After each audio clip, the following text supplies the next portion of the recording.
तो देखिए अभी 2-3 क्लासेस जो हुई हैं उसमें हमने क्या कवर करा है। We discussed about the keywords, literals, operators, ठीक है। डेटा टाइप्स एंड ऑपरेटर्स ये थोड़ा कवर करा था।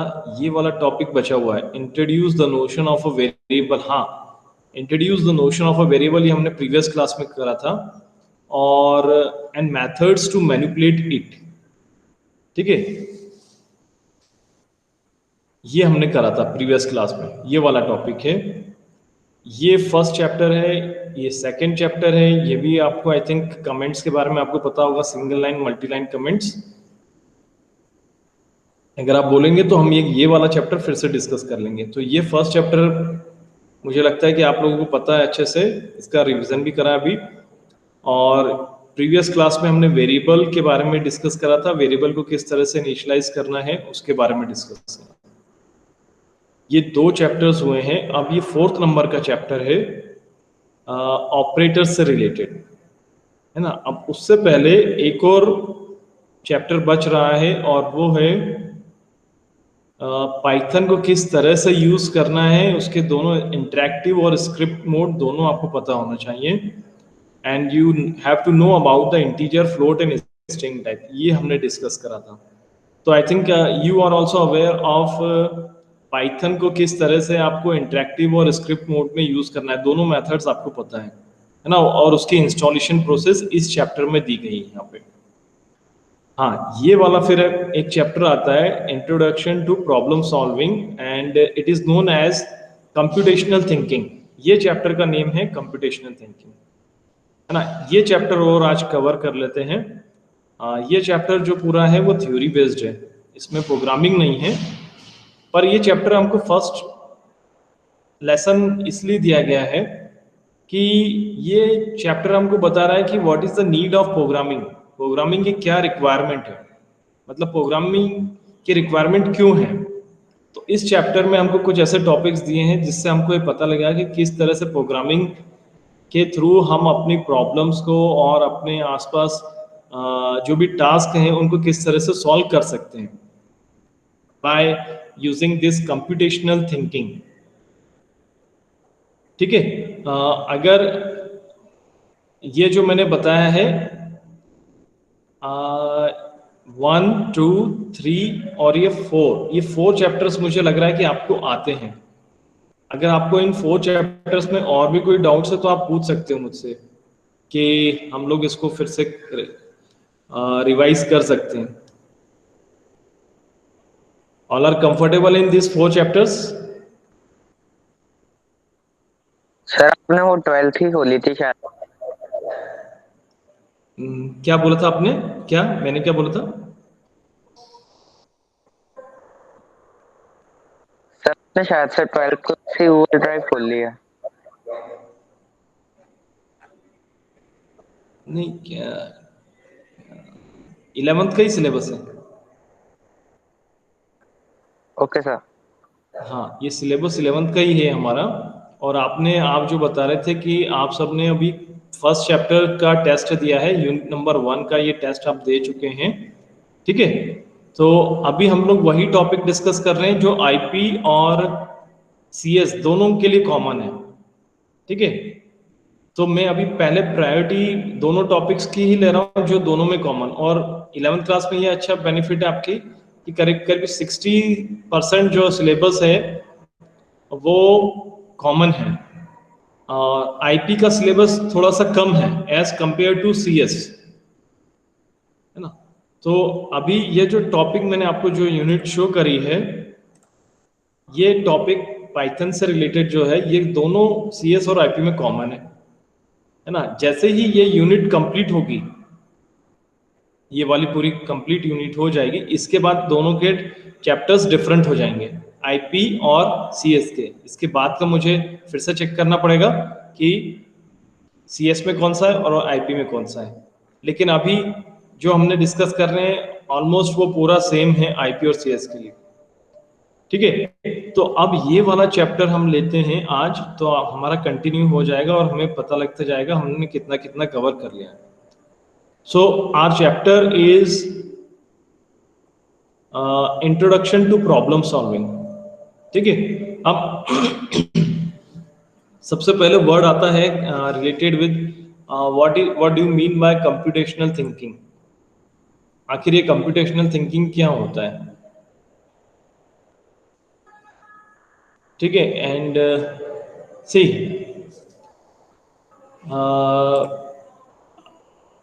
आप में से कोई ऐसा कोई एग्जांपल देगा जो आप अपने डेली में कोई ऐसी प्रॉब्लम फेस करते हैं और क्या हम उस प्रॉब्लम को किसी कंप्यूटर के थ्रू सॉल्व कर सकते हैं, या ऑलरेडी आप पहले वो प्रॉब्लम फेस करते थे लेकिन अब कंप्यूटर या मोबाइल या उसकी हेल्प से अब वो प्रॉब्लम आपकी काफ़ी इजीली सॉल्व हो गई है? क्या आपके दिमाग में आपको इस तरह का थॉट आ रहा है कि पहले आज से शायद 3-4 साल पहले या 1-2 साल पहले हमें ये प्रॉब्लम थी, ये टास्क हमारे सामने था, लेकिन आज वही टास्क हमारे मोबाइल या कंप्यूटर से बहुत इजीली परफॉर्म हो रहा है? या अभी कोई प्रॉब्लम या टास्क आपके सामने है जो आपको लगता है कि शायद ये कंप्यूटर या मोबाइल के थ्रू इजीली सॉल्व हो सकता है? कोई ऐसा टास्क आप सोच सकते हैं अपने डेली लाइफ में?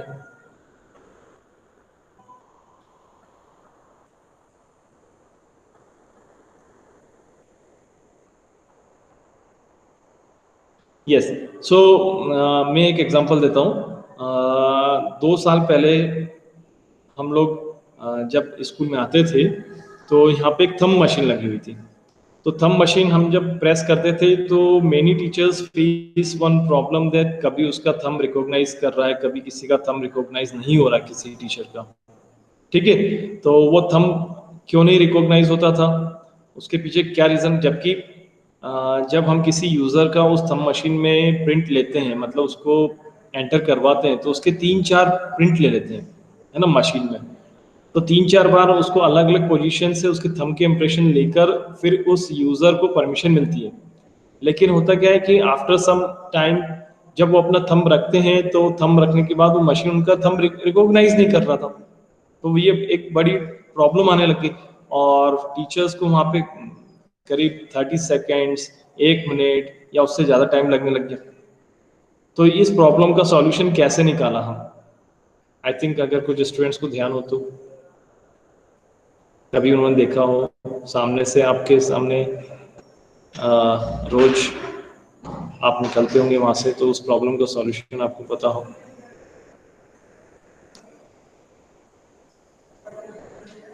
यस, तो ये जो प्रॉब्लम का सॉल्यूशन ये था कि वी चेंज द मशीन, उस मशीन को चेंज करा गया और उसकी जगह फेशियल रिकॉग्निशन वाली मशीन आ गई। फेस को रिकॉग्नाइज करने लग गई वो मशीन, और नाउ अब विद इन, आप जैसे ही हम लोग अपने फेस उस मशीन के सामने आते हैं, विद इन 1 और 2 सेकेंड वो फेस हमारा रिकॉग्नाइज करती है, वो वेरीफाइड बोल देती है, सक्सेस बोल देती है मशीन, ऐसा वॉइस उसमें से आ जाता है। ठीक है, तो ये एक डेली बेसिस का एक टास्क था, एक प्रॉब्लम थी जो आई थिंक बहुत से टीचर्स के साथ थी, और उसको रिमूव करा गया with the help of technology.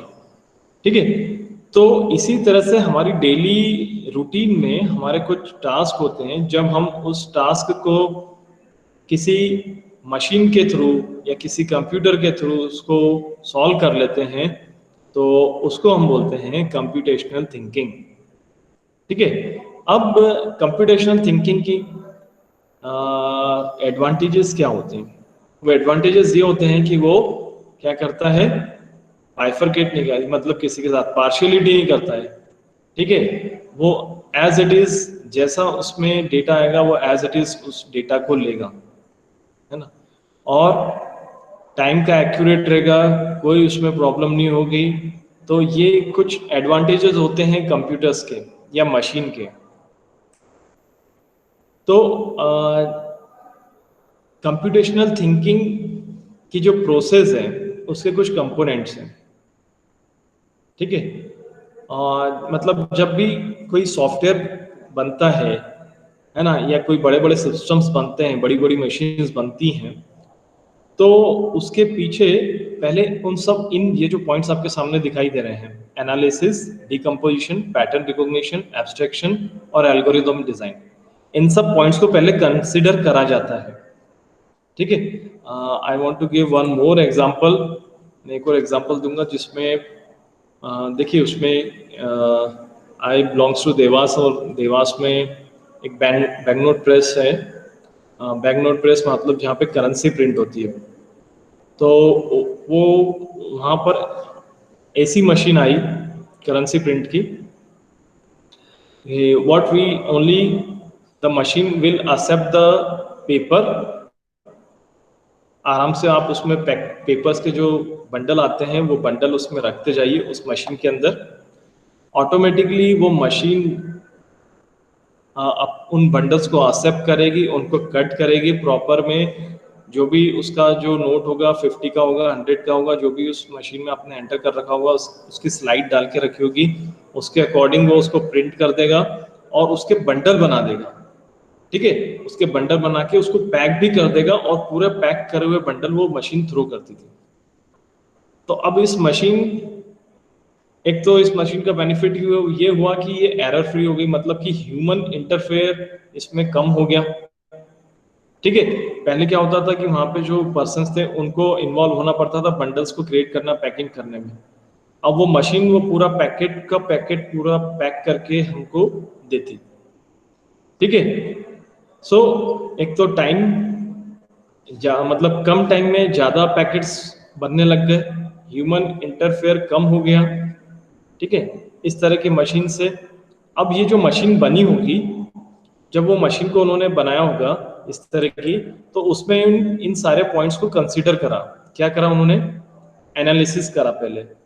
जब भी आपको किसी मशीन से कोई काम कराना होता है तो पहले एनालिसिस करना पड़ता है, उस प्रॉब्लम को समझना पड़ता है, उसकी कंडीशन समझनी पड़ती है और उस मशीन से क्या गोल्स आप अचीव करना चाहते हैं उस पर वर्क करना पड़ता है।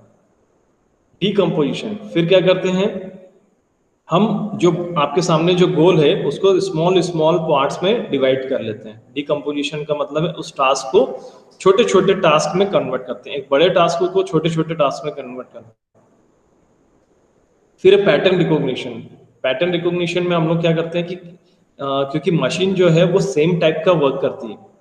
सेम टाइप का मतलब कि अगर आपने उसमें जैसे जैसे मैं अगर नोट प्रिंटिंग की मशीन की बात कर रहा हूँ, अगर आपने उसमें 500 की प्लेट रखी है, 500 प्लेट होने की, 500 रुपीज़ का नोट होता है, अच्छा वो तो आजकल चलता नहीं, तो 100 रुपीज़ का नोट है या 200 रुपीज़ का नोट है।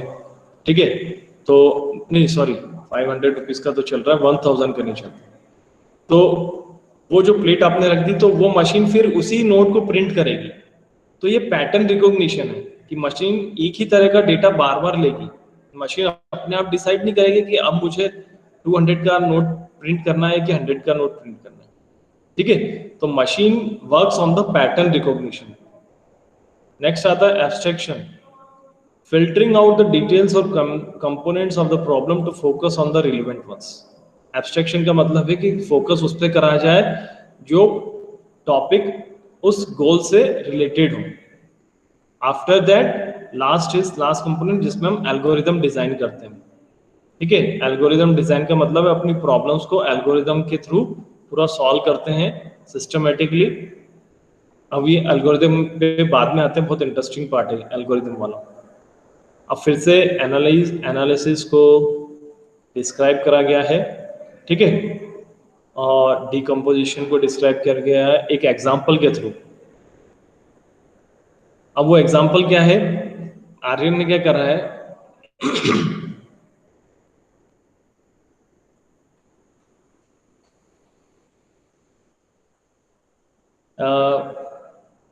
उसने एक आर्यन ने प्रॉब्लम फाइंड आउट करी है कि इन्वायरमेंट बहुत पॉल्यूट हो रहा है, और सॉल्यूशन क्या है, गोल क्या है कि कैसे हम अपने इन्वायरमेंट को प्यूरिफाई कर सकते हैं। ठीक है, तो उसने क्या करा कि क्या क्या कर सकते हैं हम। तो उसने सोच के रखा है कि हम लोग ज़्यादा से ज़्यादा ट्रीज लगा सकते हैं, ज़्यादा से ज़्यादा लोगों को शामिल कर सकते हैं। डिकम्पोजिशन का मतलब है उसने अपनी जो गोल है उसको अलग अलग स्मॉल पार्ट्स में डिवाइड करा। तो क्या करना होगा, उसको बहुत से काम करने होंगे, सीडलिंग्स कलेक्ट करना होगा, नर्सरी बैग्स कलेक्ट करने होंगे, कंपोस्ट रेडी करना होगा, तो ये सब इसका डिकम्पोजिशन में जाएगा।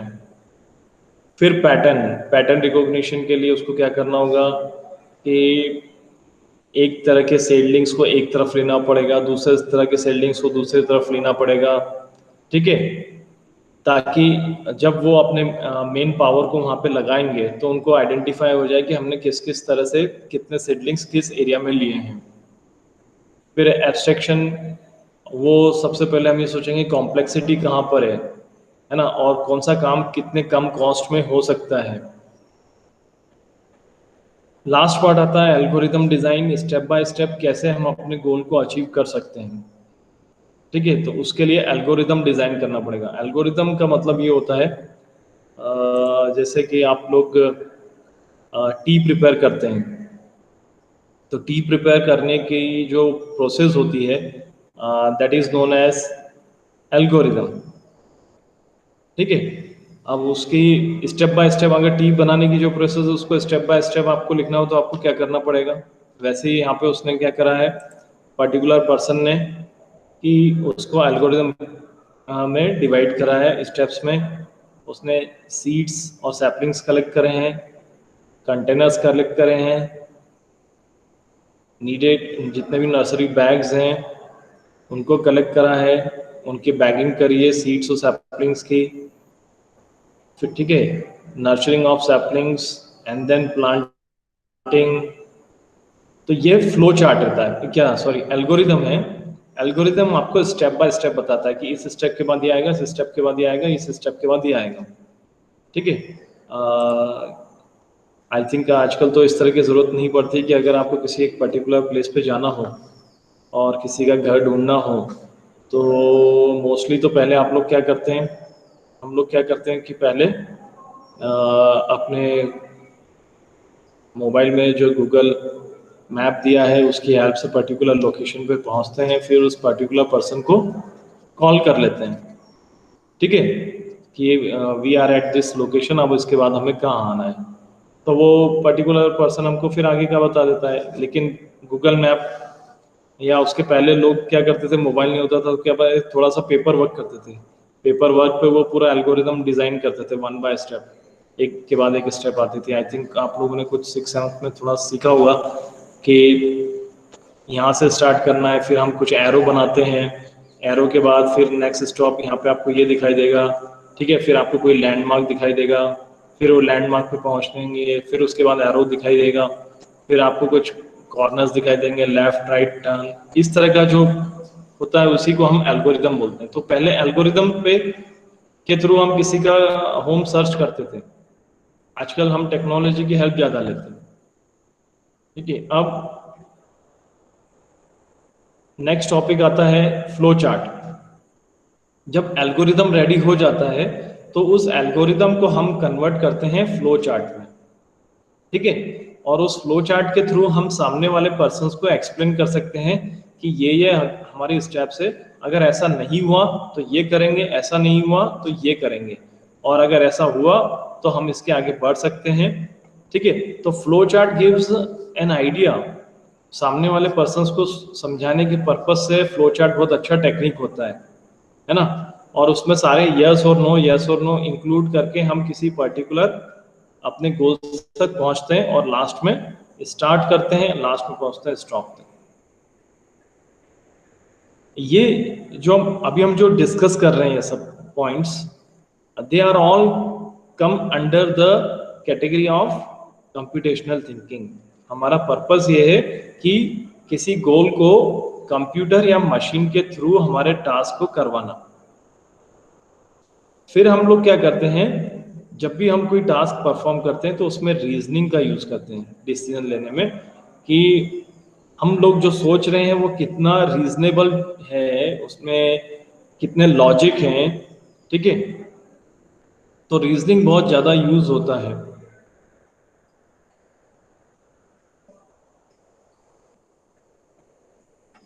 आप लोग अगर किसी को पता हो आप में से कि आप में से अगर कोई सीबीआई की एग्ज़ाम देता है या और किसी इस तरह के जो एग्ज़ाम्स होती हैं IPS PSC की जो एग्जाम्स होती हैं उसमें आप इनका रीजनिंग का भी एक पेपर होता है।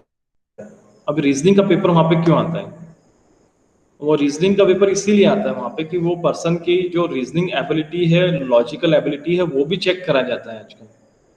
ठीक है, कुछ एग्जाम्स होती हैं जैसे MBA है और इन सब में तो होता ही था, लेकिन इन सब में भी रीजनिंग बहुत ज़्यादा चेक करा जाता है ताकि आपकी जो लॉजिकल स्किल्स हैं वो डेवलप हो सकें, है ना।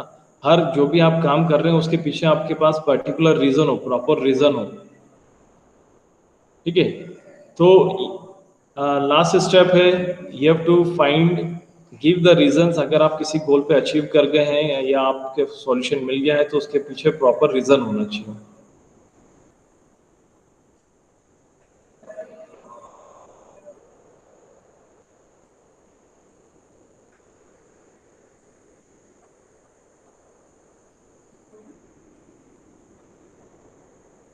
अब आपके सामने एक सिचुएशन दी है, एक बार आप सब इस सिचुएशन को पढ़ लें, देखते हैं फिर आपका क्या रिस्पॉन्स आता है।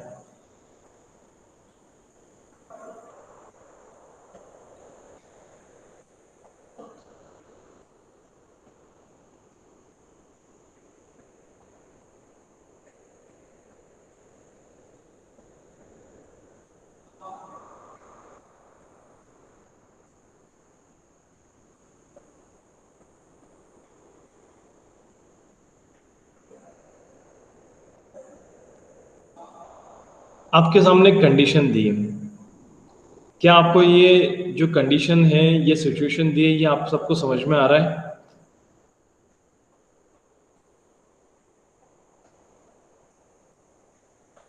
Khushi, are you here? Yes sir. क्या आपको ये सिचुएशन समझ में आई? Yes sir.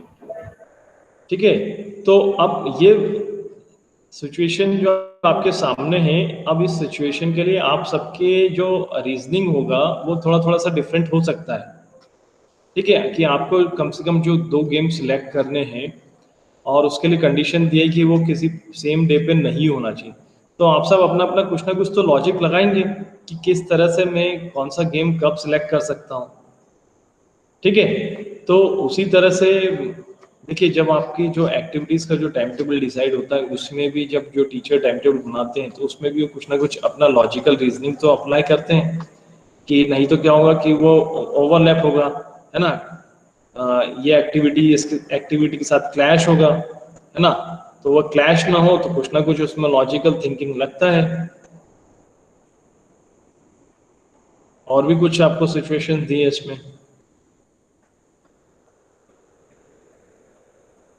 Okay, now what are the importance of computational thinking?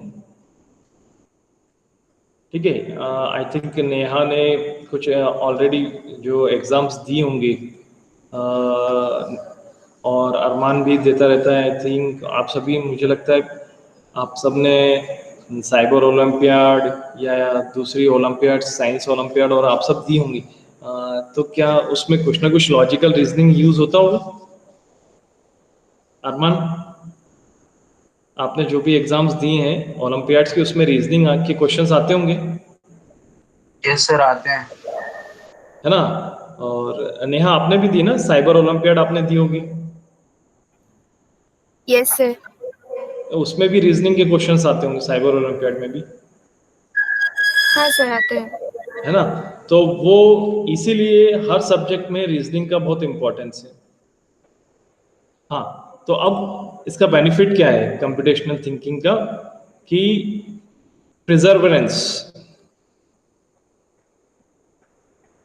ठीक है, प्रिजर्वेंस का मतलब ये है कि स्टूडेंट्स, चिल्ड्रंस जो भी हैं, जो भी उस प्रॉब्लम से हैं, वो they will not focus on particular one way, they will focus on more ways, जिनसे वो ज़्यादा से ज़्यादा सॉल्यूशंस फाइंड करने की कोशिश कर सकें। डीबगिंग, डीबगिंग का मतलब है जो भी एरर आता है उन एरर को किस तरह से हम सॉल्व कर सकते हैं, उसके सॉल्यूशन फाइंड करें। ठीक है, creating, they will they have to think creatively, experimenting. आप बार बार एक्सपेरिमेंट करेंगे, कभी फेल होंगे और कभी आपको उससे कुछ ना कुछ नया नॉलेज मिलेगा। तो ये कंप्यूटेशनल थिंकिंग के इम्पोर्टेंस हो गया। ठीक है, अब एनी अदर टॉपिक इसमें कुछ छूट रहा है? Problem solving, cycle analysing, designing, okay, flow chart, CD code, okay. तो ये टॉपिक्स हमने कवर करें। अब और देखते हैं इसमें इस चैप्टर में, और हम देखेंगे कि और क्या बच रहा है। ठीक है,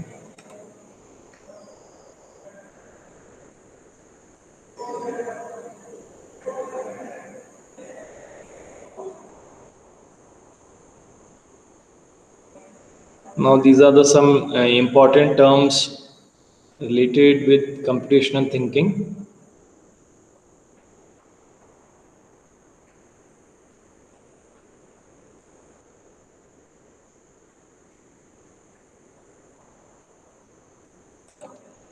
ओके, चलिए ठीक है। तो ये था हमारा ये चैप्टर कंप्यूटेशनल थिंकिंग से रिलेटेड।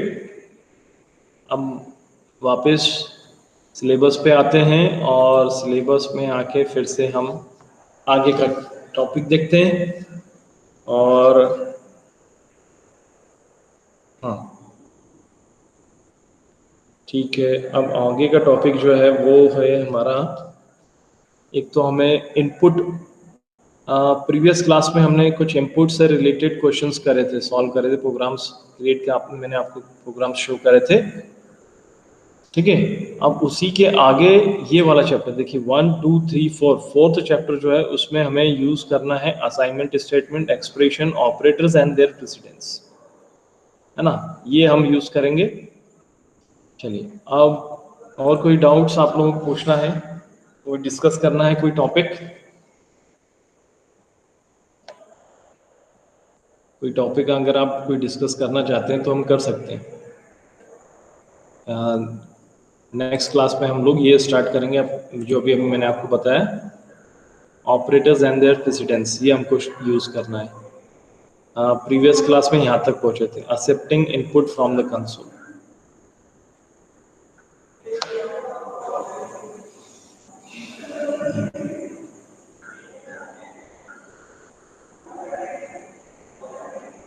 एनी डाउट्स, कोई टॉपिक आप डिस्कस करना चाहोगे?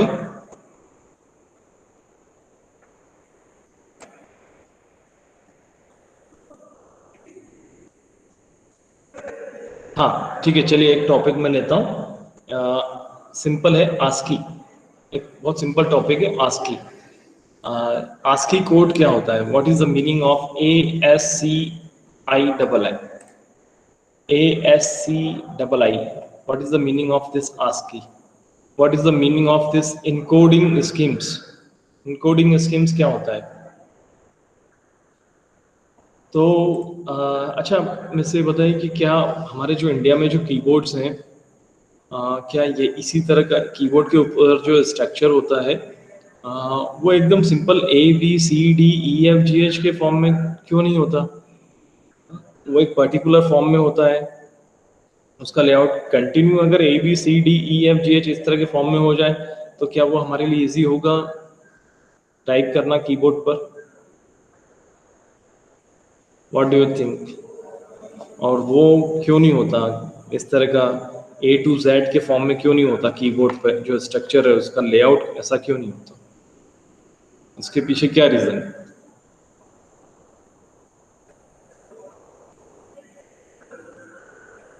तो देखिए क्या हुआ कि पूरे, देखिए सबसे पहले तो हमको ये समझना पड़ेगा कि पहली बात तो, अच्छा मानो क्या जो अपन कीबोर्ड यूज कर रहे हैं, क्या अमेरिका और ब्रिटेन में भी इसी तरह का कीबोर्ड का लेआउट होता होगा? नो सर, अलग हो सकता है। खुशी, आपका क्या कहना है? सर सेम होता है।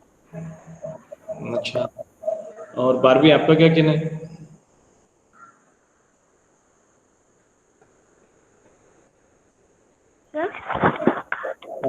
मतलब जो हम कीबोर्ड यूज करते हैं वही कीबोर्ड का जो लेआउट है क्या वो पूरे वर्ल्ड में कॉमन होता होगा कि कंट्रीज के लिए अलग हो जाता होगा, जैसे अमेरिका ब्रिटेन में इसका लेआउट अलग हो जाता होगा? सर एक ही रहता है। हाँ एक ही रहता है, अच्छा ठीक है। तो इसका जो कीबोर्ड का जो लेआउट है वो हम एक ही क्यों रखते हैं पूरे वर्ल्ड में? तो उसके लिए आप देखेंगे अपने कीबोर्ड आपके सामने होगा तो उसमें लिखा है सबसे पहले QWERTY, क्वाटी, है ना? उसमें टॉप में सबसे पहले क्वाटी लिखा रहता है, कीज जो दी है। तो ये जो हम कीबोर्ड यूज कर रहे हैं इसको हम बोलते हैं क्वाटी कीबोर्ड, है ना? तो क्वाटी कीबोर्ड में एक पूरी एक ऑर्गेनाइजेशन है, उस ऑर्गेनाइजेशन ने क्या करा है कि पूरा मिलके इस पे एक रिसर्च करा है, और उस रिसर्च में उन्होंने एक पूरा लेआउट रेडी करा है, और वो लेआउट पे उन्होंने वर्क करके इस क्वाटी कीबोर्ड को डिजाइन करके उसको अप्रूवल लिया है कि पूरे वर्ल्ड में क्वाटी कीबोर्ड ही रहेगा, है ना? कि एक कंट्री से दूसरी कंट्री में अगर कीबोर्ड हो गया तो वो चेंज हो गया तो वो पॉसिबल नहीं है। क्यों नहीं होगा?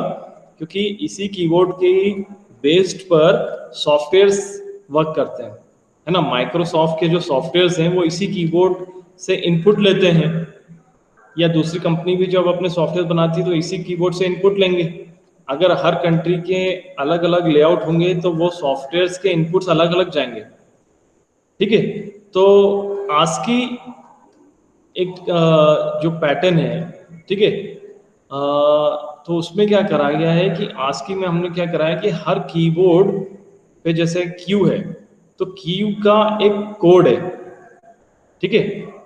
ए है तो उसका एक कोड है, एस है तो उसका एक कोड है ना?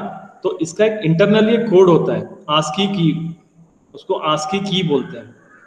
तो हम लोग जब एफ प्रेस करते हैं तो मशीन उसको एफ नहीं रिकॉग्नाइज करती, मशीन उसका जो आस्की की कोड है उसको रिकॉग्नाइज करके फिर वो इनपुट डिस्प्ले कराती है आउटपुट स्क्रीन पे।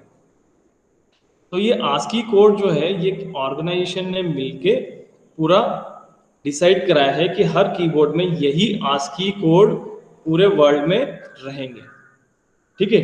तो हम जब ये कीबोर्ड जब अपने मॉनिटर और ये सीपीयू से इसको कनेक्ट करते हैं तो वो उसके पीछे एक आस्की कोड होता है जो हमारे इनपुट को एक्सेप्ट करता है, और जो हम आउटपुट देखते हैं that is with the execution of ASCII code from the machine, ठीक है? अब देखिए ये आपके सामने मैं एक कंट्रोल पैनल ओपन कर रहा हूं।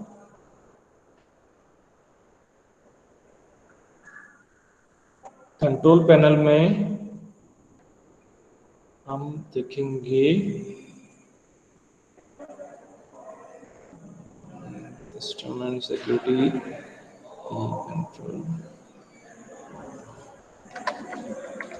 Device manager.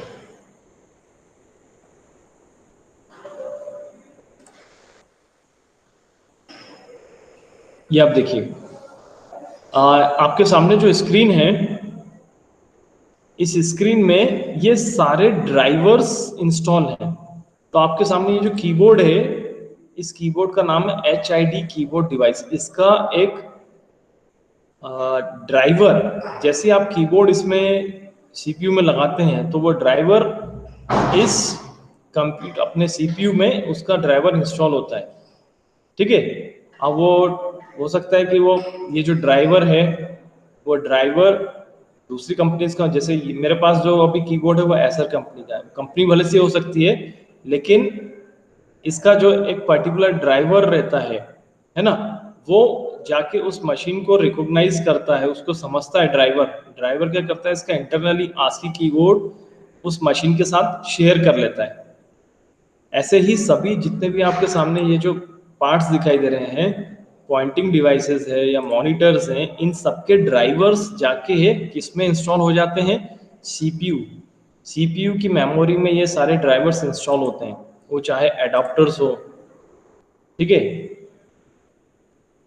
और क्या क्या बच गया इसमें, कीबोर्ड हो गया, नेटवर्क अडाप्टर्स हो गया, ठीक है। और दूसरे भी जो इसमें आप देख रहे हैं सॉफ्टवेयर हैं उसके भी हैं, साउंड के ड्राइवर्स होते हैं, है ना। साउंड सिस्टम में जैसे कि हम ये स्पीकर्स इसके साथ कनेक्ट करते हैं तो स्पीकर्स के ड्राइवर इसमें इंस्टॉल हो जाते हैं, है ना। तो ये जो भी मैंने आपको शो करा है उसका पर्पस ये था कि जो मशीन है वो मशीन जो है इंटरनली आस्की की को आस्की कोड, सिर्फ कीबोर्ड की बात कर रहा हूँ मैं, आस्की हर कीबोर्ड मतलब जितने भी पूरे वर्ल्ड में जितने भी कीबोर्ड हैं उन वो सब आस्की कोड पे वर्क करते हैं।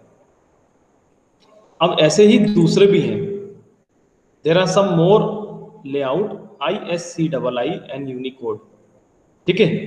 हाँ, इसी तरह का कुछ स्ट्रक्चर्स दूसरे भी फॉलो करते हैं, लेकिन आस्की कोड जो है वो पूरे वर्ल्ड में फॉलो करा जाता है टू एंटर द अल्फ़ाबेट्स। अच्छा, इसमें एक और बात है, इसमें ये भी है कीबोर्ड में कि जो हम कीबोर्ड से 1 2 3 प्रेस करते हैं इसका भी आस्की कोड है, और तभी मशीन इस आस्की कोड पे वर्क कर पाती है, तभी वो उसको रिकॉग्नाइज कर पाती है, ठीक है। इसका आस्की का फुल फॉर्म क्या था, American standard code for international, ऐसा क्या भूल गया मैं, देख लेते हैं अपन आस्की कोड इसका फुल फॉर्म देख लेते हैं।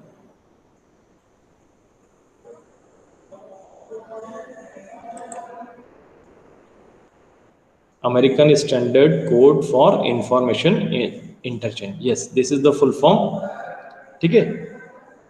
और ये आस्की की कोड्स ये आपके सामने हैं, हर नंबर का एक एक, ये देखिए जो आपके कीबोर्ड पर जो स्पेशल सिंबल्स होते हैं उनका भी आस्की कोड होता है, ये देखिए इसके सामने इसका एक आस्की कोड दिया है। अभी हाँ, वन मोर इम्पोर्टेंट थिंग कि अपर केस का भी आस्की कोड होता है और लोअर केस का भी आस्की कोड होता है, ठीक है। ये इतने सारे आस्की कोड आपके सामने हैं। दिस इज 126, कहाँ से स्टार्ट हुआ था, 0 to 31, 0 से स्टार्ट हुआ था और 126, है ना। सो देर 0 से लेकर 126 तक आस्की कोड होते हैं कीबोर्ड के, जो हम एंटर करते हैं, है ना। उसके अलावा स्पेशल इसमें सब कुछ आ गया, स्पेशल सिंबल्स आ गए, कंट्रोल कीज आ गई, फंक्शन कीज आ गई हैं, लाइक दिस, ठीक है। ये हमारा टॉपिक आस्की में हमने डिस्कस करा, that is from the first unit. और कोई आपके डाउट है तो आप पूछ सकते हो।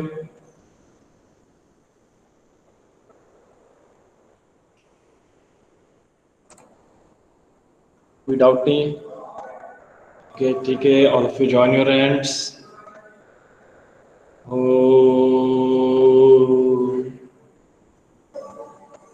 शांति शांति शांति।